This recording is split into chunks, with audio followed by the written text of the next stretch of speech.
Basically चुनाव जो हम मेरी नज़र से जो मुझे दिख रहा है, धर्म वर्सेस जाति। नंबर एक बात, मैं किसी का मोहताज नहीं कि मुझे नौकरी नहीं मिलेगी तो मैं रिक्शा चला के भी रोज 500 रुपये पैदा कर लूंगा, शर्म नहीं करूंगा। बीएससी हैं वो तो। बीएससी क्या क्वालिफिकेशन, वो बीएससी दिखाते हैं डिग्री। वो तो कहते थे मैं तो वहाँ मांतगिरी करता था, झाड़ू लगाता था। मगर दुर्भाग्य, मैं कहता हूँ ना, ये अंधभक्ति मत करिए। मेरी उम्र 32 साल हो गई, 32 साल में 3 सरकार को मैंने दिया है वोट। भैया महंगाई देखी कितनी बढ़ गई, गैस सिलेंडर बढ़ गया, पेट्रोल बढ़ गया, 70 से 100 पहुँच गया।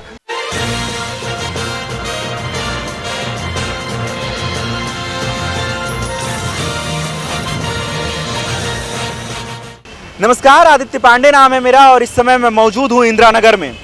ठंड का मौसम इस समय काफ़ी ज़्यादा बढ़ गया है। आप देख सकते हैं यहाँ पे आग जला के लोग आग ताप रहे हैं, हाथ सेक रहे हैं इस समय, क्योंकि ठंड का मौसम ज़्यादा बढ़ गया है। लेकिन उत्तर प्रदेश में इस समय सियासी पारा काफ़ी तेज है।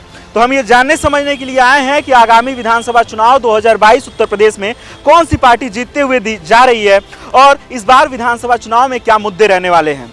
तो यहाँ पे जो भैया हमारे साथ मौजूद है, हम इनसे बातचीत करेंगे। क्या नाम भैया आपका? अतीक। अच्छा, यहीं रहते हैं? अच्छा, ये बताइए, विधानसभा चुनाव नजदीक है, इस बार क्या मुद्दे रहेंगे, किन मुद्दों पे वोट दिया जाएगा? तो भैया पार्टी दोनों की चल रही है, अखिलेश की चल रही है, मोदी की चल रही है भाई। ज़्यादा मोदी के ऊपर जाएगा भाई। आप भी उन्हीं को वोट देंगे? अच्छा, क्यों देंगे? मतलब क्या कुछ अच्छा काम किया है? 4.5 साल का कार्यकाल कैसा रहा? भैया सबके बारे में अच्छा काम कर रहे वो, क्यों अब हम क्या बता दें। ठंड लग रही है? हाँ, ठंड तो है। अच्छा, ठंड लग रही है, लेकिन ये बताइए, उत्तर प्रदेश में इस समय सियासी पारा चढ़ा हुआ है, ठीक है, विधानसभा चुनाव नजदीक है, तो इस बार क्या मुद्दे रहेंगे, किन मुद्दों पर विधानसभा चुनाव लड़ा जाएगा? देखिए, बेसिकली मुद्दे तो आप भी जानते हो, इस समय जो हालात तो देश के क्या है वो तो सबके सामने ही है। तो मुद्दे तो जो दिख रहा है, और जो मुद्दे आर्टिफिशियल मुद्दे और जो रियलिस्टिक जो ज़मीन पे है, उन अगर मुद्दों पे देखें ज़मीन पे, तो भाई महंगाई, बेरोजगारी, इस मुद्दे पे तो अपने देश में शादी का भी चुनाव लड़ा गया होगा, शादी का भी जीता गया हो एक बार। हालांकि इस पे एक बार तो लड़ा गया था और मोदी जी सेंटर में बैठे हैं इसी महंगाई, भ्रष्टाचार और बेरोजगारी पे। कौन सा चुनाव, 2014 वाला या 2019? 2014 वाला। उसके बाद जो शुरू हुआ है ड्रामा, वो अब देखिए धर्म संसद और ये दुनियादारी धर्म पे आ गए। तो अब बेसिकली चुनाव जो हम मेरी नज़र से जो मुझे दिख रहा है, धर्म वर्सेस जाति।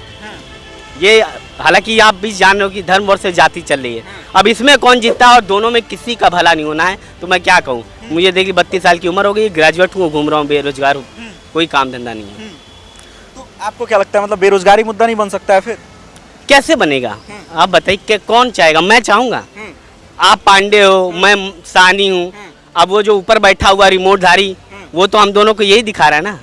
आप एक धर्म को लेकर जाओगे, मैं अपनी जात को लेकर जाऊँगा। आप देखिए, चाहे सपा को देख लीजिए या जो भी गोलबंदी जो हो रही है। हालांकि समाजवादी पार्टी ने पिछली बार चुनाव में ये कोशिश की थी कि विकास पे लड़े, मगर वो फ्लॉप हो गया, देख लीजिए। तो अब समाजवादी पार्टी ने 2017 से पहले विकास किया था? बिल्कुल विकास किया था भाई। ये देखिए, मेट्रो सामने दिख रहा है, आप देखिए जनेश्वर मिश्रा पार्क देख लीजिए, चाहे वो आप उन्होंने स्टेडियम बनाया, लैपटॉप, जो भी चीज़ें थी, SCL को लाया यूपी में, तो ये सब चीज़ें थी, विकास पे लड़ा गया था, मगर वो फ्लॉप हो गया है ना। तो अब वो बेसिकली आप देख लीजिए क्या हो रहा है। अब राजभर जी को देख लिए, चाहे चौधरी उनके बेटे जो अजीत सिंह के बेटे, उनको लेकर, हाँ, उन सबको लेकर अब एक जाति गुलबंदी बन रही है। तो इधर आप देख लीजिए धर्म संसद चल रहा है। तो बेसिकली बहुत बुरी स्थिति है। और मोदी जी से जो एक्सेप्ट किया था लोगों ने, हालांकि मैं बहुत बड़ा उनका समर्थक रहा था, मगर अब उनसे मैं इतना दुखी हूँ कि मेरा प्रधानमंत्री ऐसा तो नहीं होना चाहिए। एटलीस्ट इतना झूठ नहीं बोलना चाहिए, इतना मूर्ख ना समझे लोगों को, है ना। तो आप बेसिकली तो अब जो मैं मेरी नज़र से, एक युवा की नज़र से, तो मैं कहूँगा अखिलेश को इस बार होना चाहिए। अखिलेश जी को बिल्कुल होना चाहिए, बिल्कुल। इनका ऐसा कहना है कि जो उत्तर प्रदेश में अब विधानसभा चुनाव होते हैं या फिर लोकसभा चुनाव होते हैं, वो कहीं न कहीं जाति और धर्म पे पड़ जाते हैं, और चुनाव जाति और धर्म पे नहीं होने चाहिए। यहाँ पे कुछ और लोग हैं, हम वहाँ भी पहुँचते हैं। अंकल, क्या नाम है आपका? मानव सिंह। अच्छा, ये बताइए, हम चुनाव यात्रा पे निकले हुए हैं ये जानने समझने के लिए कि इस बार विधानसभा चुनाव कौन जीत रहा है और मुद्दे क्या रहने वाले हैं, तो क्या लगता है आपको? देखिए, चुनाव के मुद्दों की अगर बात की जाए, मैं लखनऊ यूनिवर्सिटी से पढ़ा हुआ ग्रेजुएशन हूँ, ठीक है, और मैंने प्राइवेट जॉब करता था एज ए रिलायंस में, सेल्स में। मेरी सैलरी बहुत गजब की थी, नौकरी गई, मुझे कोई गम नहीं हुआ। क्योंकि मुझे एक चीज़ मालूम है, अपने हाथ जगन्नाथ, मैं किसी पार्टी का मोहताज नहीं हूँ। मुझे ऑटो चलानी पड़ी, मैंने रोज़ के 800 रुपये भी पैदा कर लिए, क्योंकि रोटी मुझे खुद खानी है। ना मुझे अखिलेश यादव खिलाएगा ना मोदी खिलाएगा। नंबर एक बात, मैं किसी का मोहताज नहीं कि मुझे नौकरी नहीं मिलेगी तो मैं रिक्शा चला के भी रोज 500 रुपये पैदा कर लूँगा, शर्म नहीं करूँगा।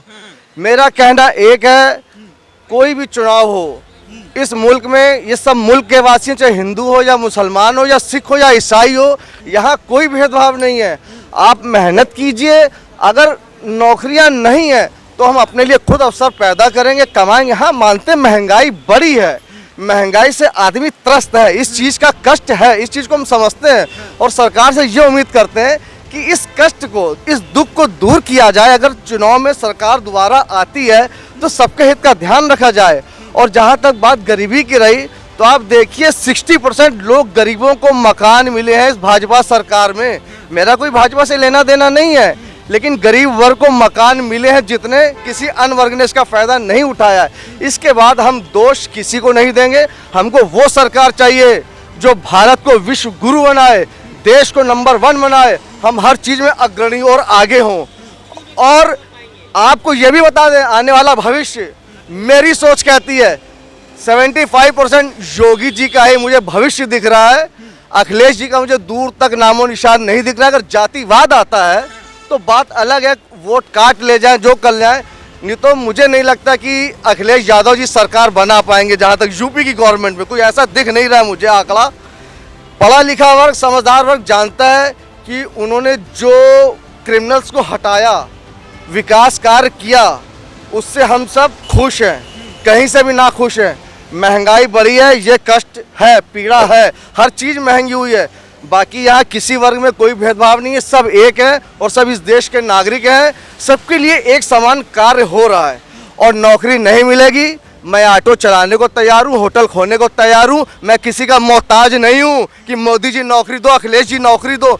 ना मायावती से मांगूंगा, ना अखिलेश से मांगूंगा, ना मोदी। मैं पढ़ा लिखा यूनिवर्सिटी से ग्रेजुएशन हूँ, लेकिन मेहनत करना जानता हूँ, मोहताज नहीं हूँ। और वो सरकार चाहता हूँ जो सबका विकास करे, सबका अच्छा करे और सबको एक समान लेके चले। यही मेरी सोच है, यही मेरी सोच है, बस। इससे ज़्यादा और मैं कुछ नहीं कह सकता। अच्छा, अभी आपने एक बात कहा कि मैं ऑटो चला लूंगा, ठीक, लेकिन वो युवा क्या करे जिनके पास ऑटो खरीदने के लिए पैसे ना हो? उसके लिए देखिए एक तरीका ये है, सपोज अगर आप थोड़े पढ़े लिखे हैं, जैसे सरकार की योजनाएं चल रही हैं, जैसे ग्रामीण विकास बैंक और जो लोन मिलता है, जैसे ऑटो तो नहीं मिल पाती, जैसे ई रिक्शा में क्या है, आपकी 1.5 लाख की ई रिक्शा है तो उसमें बैंक से बेरोजगारी योजना भत्ता में लोन लेकर के अगर आप ई रिक्शा भी चलाते हैं या चलवाते हैं तो आप 400-500 रुपये 600 रुपये रोज पैदा कर सकते हैं। हमारा कहना ये है कि हम किसी के आगे हाथ ना फैलाएं। मेरा बच्चा पढ़ रहा है, वो भी पढ़ रहा है, मैं उसको सिखाता हूँ यार कि तुम अपने में वो काबिलियत पैदा कर लो कि किसी के आगे हाथ ना फैलाओ, अपने आप इतना कमा लो कि सेल्फ डिपेंड हो जाओ, इंडिपेंडेंट होके रहो। और बाकी देखिए, कोई भी कहीं से सीख के नहीं आता, सब कुछ यहीं पे करना पड़ता है। समय करवाता है, स्थिति करती है, परिस्थिति इंसान से करवाती है।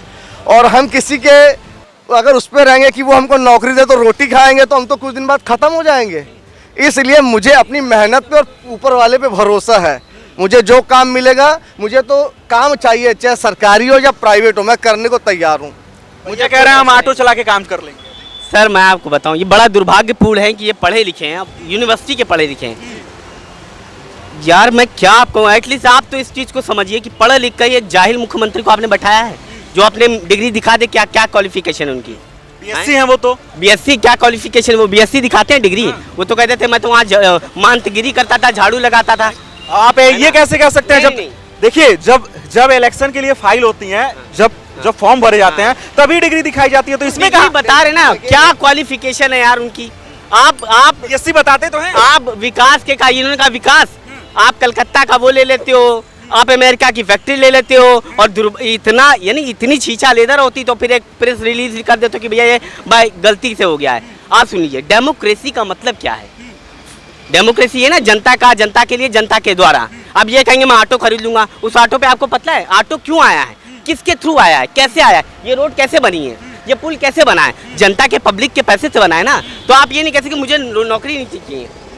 उस पर अभी तो हम तो ऑटो पे भी टैक्स दे रहे हैं, हम सुबह से लेके शाम तक जो भी गतिविधियां करते हैं उसके पीछे एक कर होता है, टैक्स। सरकार वो टैक्स वसूलती है और बेहतर से बेहतर उस चीज को हमारे आपके लिए करना चाहती है, यही ना। और हम भैया का सवाल ये हमें था चाहिए- कि हम ऑटो भी चला सकते हैं बिल्कुल रोजगार चला के सकते हैं, बिल्कुल चला सकते हैं, उसमें कोई बड़ी बात नहीं है ना, कोई बड़ी बात नहीं है। आप इससे एक चीज़ है भैया कि आप ऑटो चला सकते हैं, बहुत अच्छी बात है। अभी ऑटो में देख लिए 100 रुपए का पेट्रोल हो गया है ना। ऑटो का आपने बहुत अच्छा बोला कि 1-1.5 लाख रुपए की ऑटो आ रही है। जब उसके पास इतने पैसे भी नहीं होंगे, जो आर्थिक नीतियाँ आप ही बनाओगे ना। वही सवाल ये भी उठा रहे हैं कि वो पैसा कहाँ से लेके आएंगे। उसका रीज़न है, जैसे सपोज इनका कहना सही है, मैं सहमत हूँ, इनके पास उतनी फाइनेंशियल या इन्वेस्टमेंट होती है, हर आदमी की अपनी अपनी पोजीशन होती है। मैं कौन हूँ, मैं आपको बता दूँ। आप- मैं राष्ट्रीय स्वयं सेवक संघ में 18 साल मेरी संघ आयु है। जैसे आप वो क्लास पढ़ते हो ना, और मैं सुना देता हूँ आपको, नमस्ते सदा वत्सले मातृभूमे त्वया हिंदू भूमे सुखम वर्धितो हम महामंगले पुण्य भूमे त्वदर्थे पतत्वे शकायो नमस्ते नमस्ते प्रभो शक्तिमन हिंदू राष्ट्रांग भूता इमे सादरम ताम नमामो वयम त्वदीयाय कार्याय बद्धा कटियम शुभामा निसंदेहि तत्पूर्तये अजय्यान च विश्वस्वदेहि सशक्तिम सुशीलन जगद्दे ननम ब्रह्म भवेत् श्रुतंचै वयत्कंटकाकील मार्गम स्वयं श्री कृतन्न सुगम कार्येत समुत्कर सनिश्रय शस्यै कमुग्रम परम साधनम नाम वीरावृतम विजित्री चना संगताकार शक्ति विधाया स धर्म से संरक्षणम परम वे भवन्ने तुम्हें तस्वराष्ट्रम समर्था भवत्वा सुशाते प्रथम। 18 साल मैं नेकर पहन के गाया हूँ, OTC की है मैंने प्रथम वर्ष। मगर दुर्भाग्य, मैं कहता हूँ ना, ये अंधभक्ति मत करिए। मेरी उम्र 32 साल हो गई, 32 साल में 3 सरकार को मैंने दिया है वोट, कांग्रेस को दिया, सपा को दिया और भाजपा को 2 बार दिया। मैं हूँ इस देश का असली नागरिक और मैं हूँ डेमोक्रेसी का रक्षक। ये लोग नहीं है, किसी की भक्ति नहीं करना है ना। पूरी बात सुनिए, देखिए जो हमारे आदरणीय होते हैं, जो भी हो, चाहे अखिलेश हो या मायावती हो या योगी जी हो, नंबर 1 हम सबको रिस्पेक्ट देते हैं, चाहे हमारा विपक्ष हो या गवर्नमेंट में हो। हम किसी की बेइज्जती नहीं करते। जो हमारा प्रधानमंत्री है या मुख्यमंत्री है, जिस लेवल पे वो पहुंचा है उसकी इज्जत करेंगे, चाहे वो अखिलेश जी बैठे हो या मायावती जी हो या योगी जी हो। सबको एक मौका मिलता है काम करने के लिए, और जो अपने स्तर पे कर ले गया। मैं एक छोटा सा दोहा जानता हूँ, बहुत लंबा नहीं। सर्वे भवन्तु सुखिना सर्वे संतु निरामया सर्वे भद्राणि पश्यन्तु माँ काशिदतु। सबके हित की कामना, सबके हित की कामना, सबके मंगल की कामना। ना मुसलमान के लिए गलत, ना हिंदू के लिए गलत, ना सिख के लिए गलत, ना ईसाई के लिए गलत। और देखिए कि आक्रोश है जो किसी के दिल में, तो उसको किसी तरीके से समझना होगा। हम ये नहीं कह रहे कि किसी के अंदर आक्रोश नहीं है, महंगाई नहीं बढ़ी है। ये आने वाला वक्त और जनता आपको बता देगी क्या होगा या क्या नहीं होगा। 2022 दूर नहीं, फरवरी का चुनाव क्लियर कर देगा कौन आ गया कौन नहीं आ गया। अब हमारे फादर मदर हैं, माता पिता हैं, ऐसे ऐसे बच्चे हैं, देखिए रिक्शे वालों के IAS अधिकारी बन गए। रिक्शे वाले का एक बच्चा वो IAS अधिकारी बन गया। कैसे बन गया? वो तो नहीं रोया कि मेरे पास साधन नहीं थे, ये नहीं था। काबिलियत पैदा हमें अपने आप में करनी है और करके दिखाएंगे। लेकिन उसके लिए सीटें निकलनी तो चाहिए, रोजगार आना तो चाहिए, देखिए भर्ती आनी तो चाहिए उसके लिए। आपकी बात से सहमत है, भर्ती नहीं आ रही है। कुछ विभाग में तो भर्ती टोटल बंद है, और कुछ ही विभाग ऐसे बचे हैं कि जिसमें भर्तियों के चांसेस हैं जो खुलने के। अब उसके लिए यही है कि सरकार से हम इस शिकायत को, एक हमारी ये है कि अवसर तो मिलने चाहिए, थोड़ा सा मौका एक मिलना चाहिए जो नहीं मिल रहा है। इस चीज़ से हम सहमत हैं, इस बात को स्वीकारते हैं, ऐसा नहीं कि नहीं स्वीकारते हैं। और अगर जब तक नहीं मिल रहा है तो हम भूखे तो मरेंगे नहीं, इंतजार तो करेंगे नहीं कि कोई पड़ोसी रोटी बना के लाए, सब्जी खिलाए, तब तक हमारा राम नाम सत्य हो जाए।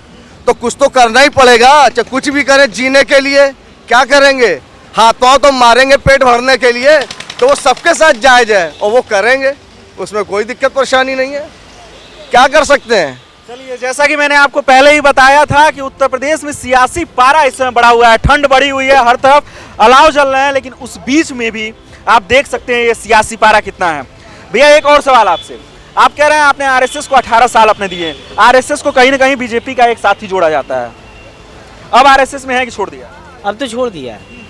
कितने दिन हो गए छोड़े हुए? करीबन हो रहे 3-4 साल हो गए। 3-4 साल हो गए, तो 4.5 साल की तो सरकार हुई इनकी। नहीं, अब देखा ना, एक्चुअली हम लोग जब, अब मैं आपको क्या कहूँ, RSS यानी उसने मतलब मुझे सीधा सीधा एक ही बात कहना चाहते हैं कि ये सिर्फ धर्म की राजनीति कर रहे हैं, विकास से इनका कोई लेना कोई मतलब नहीं है। विकास, देखिए विकास का मतलब कि उन्होंने कहा ना, सर्वे भवन्तु सुखिनः सर्वे सन्तु निरामया सर्वे भद्राणि पश्यन्तु मां कश्चित् न दुःखभाग्, कोई दुख का भोगी ना हो। क्यों? इस देश का मुसलमान, इस देश का नागरिक है यार, है कि नहीं? आप मानते कि नहीं? उसके लिए आप इतना साम दाम दंड भेज, अरे छोड़ो राजीन, आपको 400 सीटें मिली थी, आप पार्लियामेंट पे आप एक विसल बजा के आप जो है कोई भी पास करा ले लो, कोई भी जो है विधेयक, तो कितनी बड़ी पावर है आपके पास। अच्छे काम करो ना यार, उनको गले लगाओ, उनको फिर उनको बच्चों को, आपने कहा था लैपटॉप उनके हाथ में देंगे, वो भी तो चाहते विकास की धारा में। कोई भी दो भाई, सगे भाई इतनी सी जमीन के लिए मर जाते हैं, एक दूसरे को मार डालते हैं, और आप उनको पाकिस्तान भेज रहे हो। क्या है उनका पाकिस्तान में? आप पाकिस्तान परस्त बोलते हो। शर्म आनी चाहिए यार, शर्म आनी चाहिए। केवल सत्ता ही चाहिए आपको ना। 5 साल 10 साल लोगों ने दिया ना आपको, बहुत कुछ करते तो मुसलमान भी आपको वोट देता। वो उसको ये थोड़ी ना है वो कि आपको जो वोट नहीं देगा, क्यों नहीं देगा? उसके काम होंगे, उसके लिए उसके हित की बात करेंगे तो ऑब्वियस बात है कि कोई भी वोट देगा। मगर जब उसको आप धर्म संसद के माध्यम से कहोगे कि 20 लाख लोगों का नरसंहार कर दो, कितना दुर्भाग्यपूर्ण है। आप बताइए, इस देश में ये नहीं हो सकता। ये गांधी का देश है, गांधी के देश में इस तरह की बातें, आप गांधी को गरिया रहे हो। शर्म नहीं आती आपको? इस देश के प्रधानमंत्री को शर्म नहीं आती है? मैं आरएसएस को, मैं 18 साल दिया हूँ, मगर मैं समझता हूँ गांधी से बेहतर कोई नहीं है इस देश में। गांधी को ये गाली कब देते हैं? गांधी को देखिए ना, गाली देने का मतलब कि ये माँ बहन करना नहीं होता है। गाली हमारे यहाँ, उनको अगर आपने रिस्पेक्ट नहीं दी, एक उच्च पद पे बैठ के एक प्रधानमंत्री से एक्सपेक्ट करता कि अगर कोई उसको गाली देता है तो उसका बात का खंडन करना पड़ेगा। और अगर आप चुप्पी करते हो तो इट्स मीन कि आप उस गाली वाले के साथ हो और आपने उसको गाली दिया है। तो गांधी का प्रतिमा लेके और गांधीगिरी के नाम पे देखिए, स्वच्छ भारत अभियान पे गांधी को चिपका दिया है, हर चीज़ पे गांधी। ये इनका ड्रामा मैं बड़ा अंदर से, सर मैं आपको क्या हूँ, इतना दुखी हूँ कि मैं आपको बता नहीं सकता। हर चीज़ में अब अम्बेडकर जी का यूज़ कर रहे हैं आप। अम्बेडकर कि क्या मिलेगा सत्ता? आप देखिए, गीता में कहा है जो आया है वो जाएगा। क्यों व्यर्थ की चिंता करते हो? किससे डरते हो? कौन तुम्हें मार सकता है? आत्मा न पैदा होती ही न मरती। जब ये है, तुम हिंदू के बड़े हवाईता बने हुए हैं, तो क्या आवश्यकता है? जब मरना निश्चित है तो कुछ अच्छा करके जाइए, सब आपको माने, सब आपको चाहें, बस यही है। चलिए, तो ठंड का मौसम है लेकिन सियासी पारा इस समय एकदम बढ़ा हुआ है। कुछ और लोगों से चलते हैं, कुछ और लोगों के पास, और जानने समझने की कोशिश करते हैं कि विधानसभा चुनाव में इस बार क्या होगा। क्या नाम है भैया आपका? सपा सरकार आएगी। तरुण जोशी मेरा नाम है। सपा सरकार आएगी। क्यों लगता है, मतलब क्यों आएगी? भैया महंगाई देखी कितनी बढ़ गई, गैस सिलेंडर बढ़ गया, पेट्रोल बढ़ गया, 70 से 100 पहुंच गया। तो इस बार सपा सरकार आएगी। हम लोग अखिलेश यादव को वोट देंगे, हर कोई देगा। बीजेपी ने 4.5 साल में काम नहीं किया? काम किया, रोडें बनी, वो पुलिस सिस्टम टाइट रहा, लेकिन बाकी और कोई काम नहीं हुआ। गरीबों के लिए काम नहीं हुआ, सिर्फ अमीर अमीर हुआ, अमीर अमीर होता जा रहा है, गरीब गरीब होता जा रहा है, यही चल रहा है। तो चलिए, ऐसे ही हम आपको चुनाव यात्रा पे निकले हुए हैं, तो और भी बाकी जगहों की सियासी हालातों को दिखाते रहेंगे और ये बताते रहेंगे कि इस बार उत्तर प्रदेश में विधानसभा चुनाव में कौन सी पार्टी सरकार बनाते हुए दिख रही है।